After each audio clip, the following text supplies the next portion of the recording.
for due process.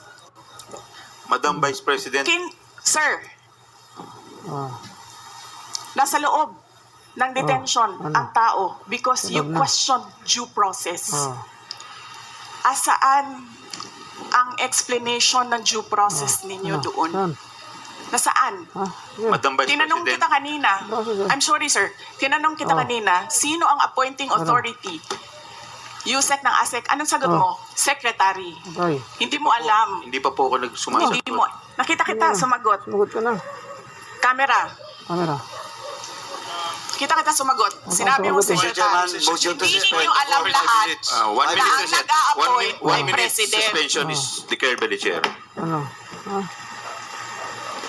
Can we observe proper decorum, Mr. Chairman? ah. Ano?